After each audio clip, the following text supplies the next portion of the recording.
which is funny now, cause all I see is wily coyotes in the room, and I run it, and I run it, and I run it, and I run it, that's ironic, I run it, that's ironic, I run it. What's up, you guys, man? This is Ken Casanova. I'm here for Prime Coverage Sports Network, man. I'm back with my recap and previewing of the NFL regular season and going ahead and previewing the playoffs. I do not want to be before you long because we got a lot to cover, so we're going to jump right into it. Let's get right to it. We have the Tampa Bay Buccaneers, who did beat the Panthers. But this is not a winning-in situation for them. This was a win, and I need some help. New Orleans Saints took on the Atlanta Falcons. New Orleans wins, Tampa gets in. Atlanta wins, Panthers get in. The Atlanta Falcons went ahead and took care of business 19-17. It was a going back-and-forth game until the very bitter end, but the Atlanta Falcons took care of business and won the game. Craziness. The Panthers are into the playoffs due to a three-way tie between Tampa and all of them, man. And the Panthers. So, Panthers in the playoffs. We'll preview their matchup and who they will be going against here shortly. But let's get to it. Then we had another win, and you get the 1 seed and the rest between Seattle and the 49ers. It was a dominant defensive performance by the Seattle Seahawks. I mean, their defense is real. Their defense is real, and they got just enough of offense and run game to go ahead and support that, and they went ahead and took care of business 13-3. They're going to need more points, of course, going into the playoffs. But when your defense is that dominant, man, when your defense is that dominant, there's not, I mean, don't crash the Ferrari. That's what we're asking Sam Darnold to do. Do not crash this Ferrari going into this playoffs. And so he's done a good job thus far not to crash the Ferrari. So that's what we're waiting for. So they're on a bye week. San Francisco has to play. And we will get to who they're playing with as we preview the wild card weekend. So let's keep on going, man. Let's keep on going. Green Bay, they locked in at the 7th seed, so I will preview who they playing as well. And Houston won. They are locked into the 5th seed. I will preview who they're playing as well. Buffalo's locked into the 6th seed. Then we had the Bears, who lost, which is crazy. The Bears lost. But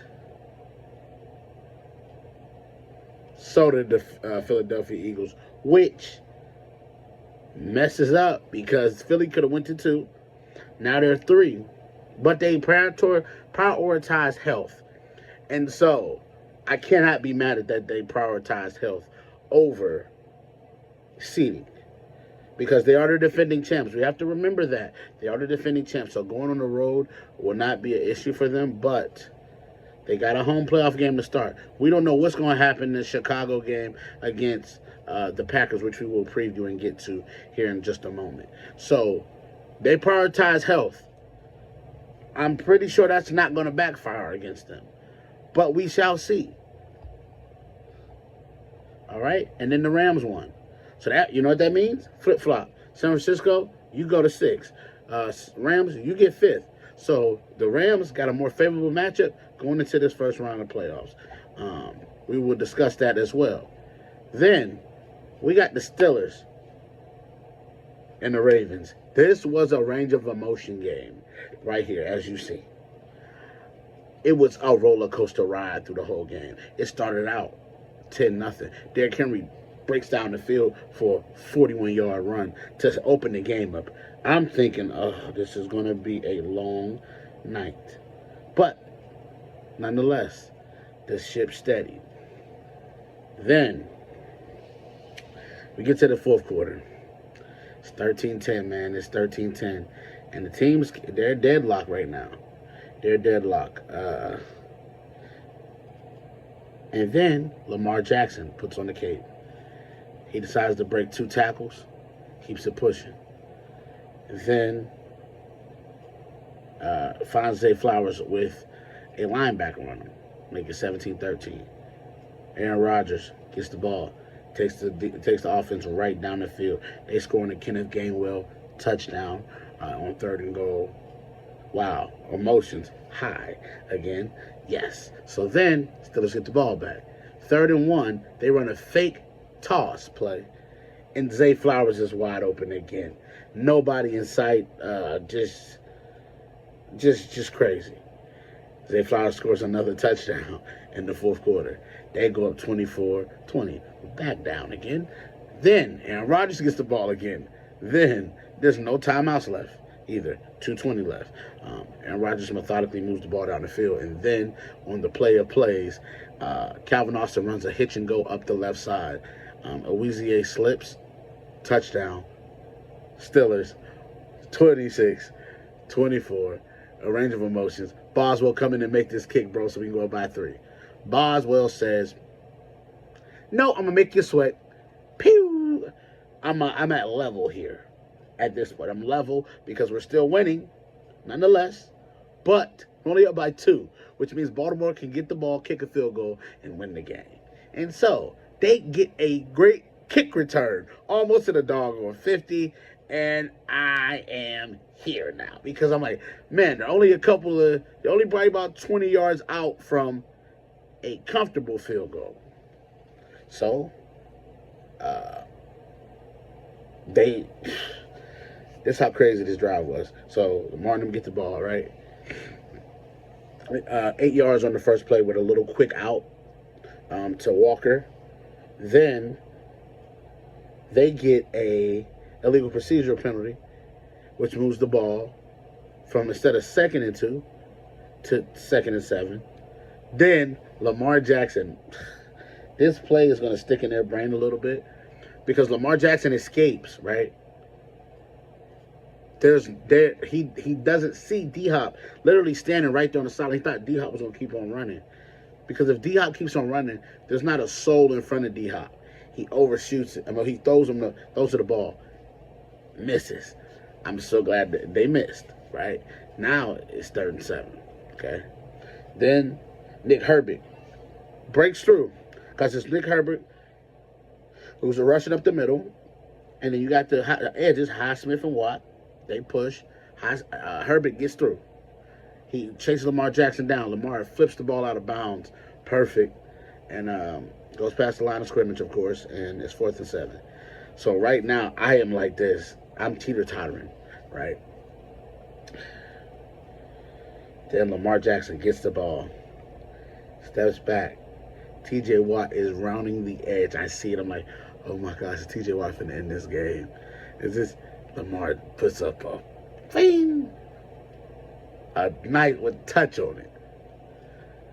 That ball moves so slow in the air, I'm looking. Isaiah Likely jumps up, catches the ball. Pew! Range of emotions through, because not only that, he gets the ball down to the 24, right?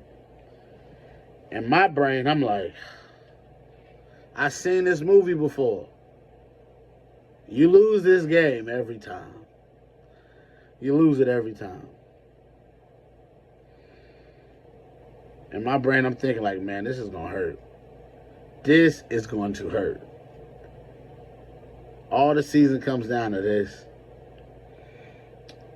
So, it's 12 seconds left, though. So, the Ravens could have ran another play, but they didn't. So then they line up for the field goal kick. They need a ball on line for a field goal kick with 2 seconds. Now, Tyler Luke, he is a rookie. A young rookie kicker. That's who they drafted, actually, in the 6th round. So he's a draft pick for them. This guy's legit. He ain't missed a field goal inside of 40 all year. So it's a 44-yard field goal. Gets the snap. Kicks. Wide right. Oh, my God. I am leaping, jumping, going crazy, losing my brain. Because at the end of the day, the Pittsburgh Steelers are AFC North champs. I wanted you to understand the range of emotions that I went through going through this. I wanted y'all to feel that and get a visual of it. That's why I wanted to break those plays down and give y'all a visual of what was really going on. He literally missed it wide right. This is the same end zone that the priest blessed. So we got to have him in the building Monday night when the Pittsburgh Steelers take on the Houston Texans. And this is a great segue into the preview. So let's preview the playoffs, man. Let's get to it. Y'all ready? We ain't going to take time. I'm going to give y'all a preview of what I think is going to happen, and I'm going to give y'all a prediction, man. We're going to be bold today. Because I ain't going to lie, I went 3-0 on my picks. Well, I didn't. I actually went 2-1 on my picks last week. Because I did pick the Carolina Panthers to win. Even though they're in the playoffs, they lost, okay? They lost their game, but they won. They won. They lost the battle, but they won the war. Okay. Speaking of them, let's get right to their game because Saturday we popping off at 4:30 with the Rams visiting the Carolina Panthers. Now, one thing about this matchup that is weird, don't look at the records, throw them out the window. Because last time the Panthers seen the Rams in Carolina, they beat them. They beat them. That defense was on point. They was on the Rams. That's why them being a 10-point favorite in this game is just strictly going by the record because you can't go by what you've seen on the field. Because this was probably one of Stafford's bad games of the year for real, against the Panthers. He threw 2 picks last time they seen him. So, we're going to see. And Devontae Adams is supposed to be back. So the good part is they are getting Devontae Adams back. It is going to be a fully healthy team and a team who's ready to go. Now, when it comes down to it, this is Bryce Young's first playoff game. So he's a young guy. Stafford's a champion. Stafford got experience now, man. He's been there a couple times to the dance. If you're asking me to pick, I say take the spread if you're a betting person, because I don't think the Rams is going to win by 10 points. I do not. I say take the points, but I think the Rams do edge this game out. I do. I think the Rams edge the game out. I think they do win this game. I do. I think them getting Devontae Adams back, getting back in swing, with Carolina being so young and inexperienced, I think that's going to play a factor in this game because everybody knows that it elevates. It's going to be 70 degrees, too, for this game. So it's not like it's going to be a weather type of a game. It's not. So that's the good part about the Rams. They didn't have to worry about the weather. They didn't have to go in the elements. They didn't have to go to Philly, which is a great thing. Good thing that they did win. They did not have to go to Philly. Because I think the East Coast is going to be cold. This is going to be really cold. So, and then we move on. We got the Packers versus the Bears, part 3. Packers won round 1. Bears win round 2. Round 3 is going to be an amazing game. It's at Soldier Field. Green Bay is actually 1.5 point favorites, which to me lets you know how close this matchup really is. Jordan Love is going to be back firing on all cylinders. I think Caleb's first, this is Caleb's first playoff game. Ben Johnson has coached here. So it's not like he's inexperienced in there, which is a great thing for them. And Matt LaFleur has coached in enough playoff scenarios. So the coaching matchup to me is pretty, you know what I'm saying? It's tough.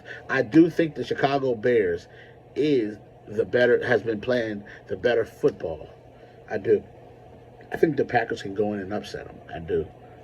I think this game is going to come down to be honest with you, who has the ball last?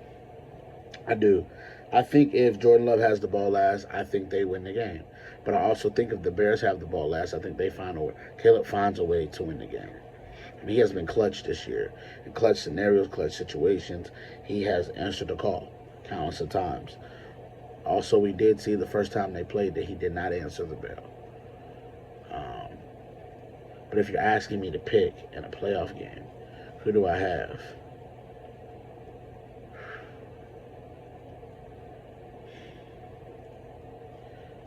I think Jordan Love turns the ball over in this game, and I think the Bears win the game. I think it's going to be a close game. I think it might be 3 points involved in this game. So shout out to the kickers.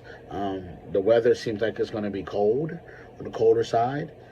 Shout out to the kickers. But I'm going to trust the home kicker. I'm going to trust Chicago to pull this game out and win it. I do. I trust them to win it. So that's my pick for that game. Then we move on to the Sunday slate, which is a great slate of games. We're starting out at 1 o'clock with the madness and drama. We got the Buffalo Bills traveling to Jacksonville to take on Trevor Lawrence, who is the hottest quarterback in the NFL currently. Like, as far as, like, he's on fire. There's, like, nobody playing the quarterback position better than him heading into the playoffs. And that's including both of the MVP candidates. Yes, Trevor Lawrence he's on another level right now. He's playing on another level. I think that Trevor Lawrence is ready for this moment. This is the moment where you show either you're going to be one of those or you're just going to be regular. Buffalo is seen as a 1.5 point favorite. I think Josh Allen is such a scale tipper when it comes to everything. To me, in this whole quarterback field in the whole playoffs, both sides, Josh Allen is the best quarterback. I do. And I think them having the best quarterback matters.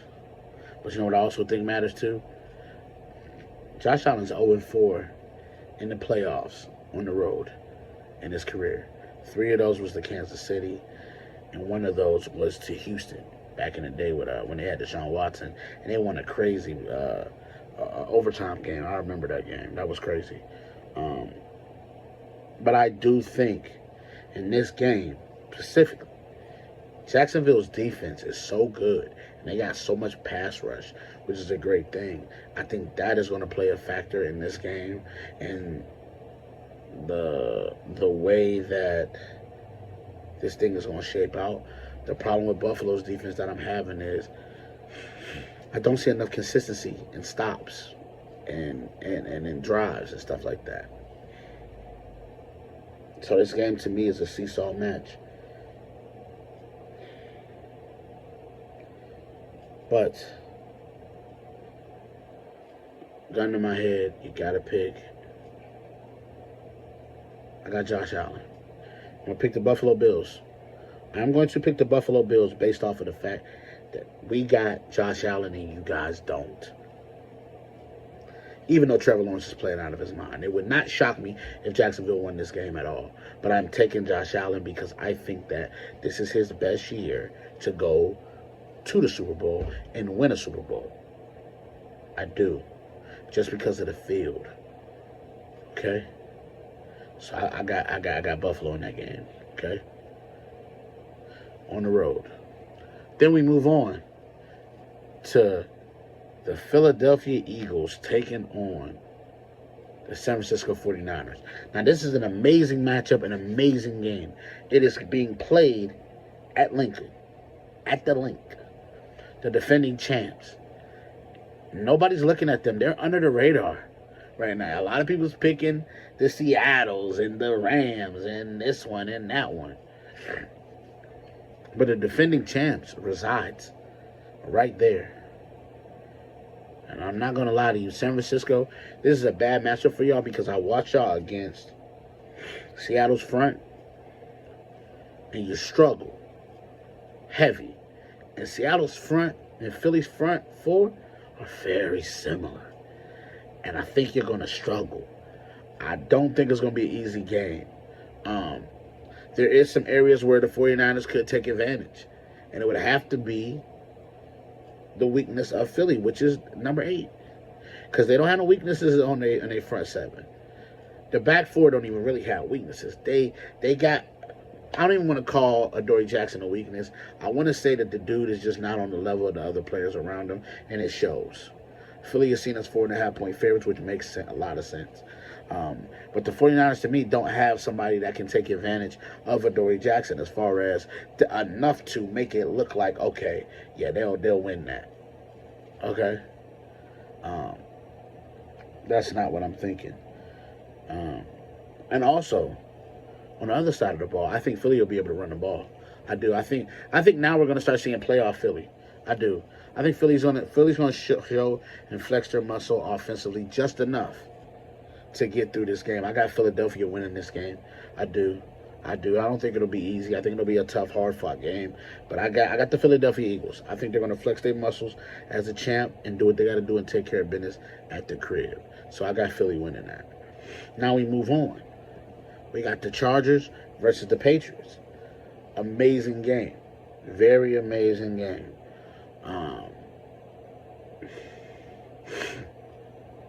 Tough game. Tough to pick. New England is seen as 3.5-point favorites. Vegas really likes New England in this game because you get 3 points for just being at home. And when they say 3.5, that really means 7. So if you tell me you got them as a 7-point favorite, Vegas, you know something that we don't know. But Drake May has been playing amazing. He's probably going to win MVP. But I got the Chargers who are coming into this game ready and locked and loaded to do what they got to do. Yeah, they come into this game locked and loaded, ready to go, man. I think that it's a tough game to judge because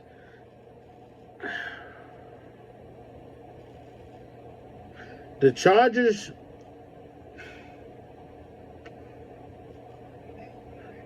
I don't know, because to me, both of these teams are inexperienced. Both of these teams lack experience, playoff experience, to be honest with you. Even both quarterbacks. I mean, he got Justin Herbert been in this situation twice, and they've both been on the road, and they have not been great games for him. And you're in Foxborough. It's a road game. It's a night game. But I do think Drake May will come back down to earth. He's been playing unbelievable. Now, the Chargers' defense is really good, though, too. And I think that's what's going to be the difference. I think the Chargers' defense comes up with a couple of stops, makes a couple of turnovers. I'm edging the Chargers, but it's barely edging the Chargers. Barely edging the Chargers to win this game. And it's an edge. I mean, I'm not shocked if the Patriots win this game. But I'm going to take the Chargers to win the game. I think they pull off the upset. I think they bring New England back down to earth because New England is ahead of schedule. They really are ahead of schedule. Let's be real. They're ahead of schedule. That's all right, being ahead of schedule. But when you're ahead of schedule, sometimes you get to places where you ain't supposed to be at yet. And you run into something you ain't supposed to run into. And I think the Chargers might be that team that they're running into a little too. I think Justin Herbert gets his first playoff win. I do. So I got the Chargers winning that game. And so we move on to the Monday night game, which is the Houston Texans traveling to Pittsburgh to take on the Steelers. Houston is seen as 3-point favorites. The Steelers are underdogs again. No shock there. Always underdogs. I think it's going to be a hard-fought game, a tough game. No biased stuff, unbiased. I think the Texans got a really good shot at winning this game. I do. For all the reasons of they have a pass rush. And they got some corners that are locking down, right? Where I think their troubles could come into a factor, though, and a play, is if C.J. Stroud decides to have one of those games where I feel like giving the other team the ball. If that is the case, best believe the Pittsburgh Steelers will find a way to win this game. If it is close in the fourth quarter, I have the Pittsburgh Steelers winning this game. I don't care who you are. I don't care where you at. If that stadium is rocking and knocking like I think it's going to be, I think it's going to play a huge factor in this game. I do. And it's something a defense can ride the wave of. And this right here can be setting up a magical run for whichever team gets out of this situation. I do. I think Houston is on paper the better team. I think Houston needed a home playoff game. I think them having to come to Acrisure Stadium, I think that's where the issue lies in.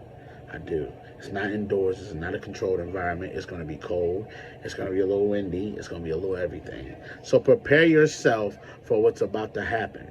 I think the Pittsburgh Steelers edge this victory. I think they win. I think Chris Boswell gets redemption. I think Bozzy makes a field goal to win the game and send the Steelers to the divisional round of the playoffs.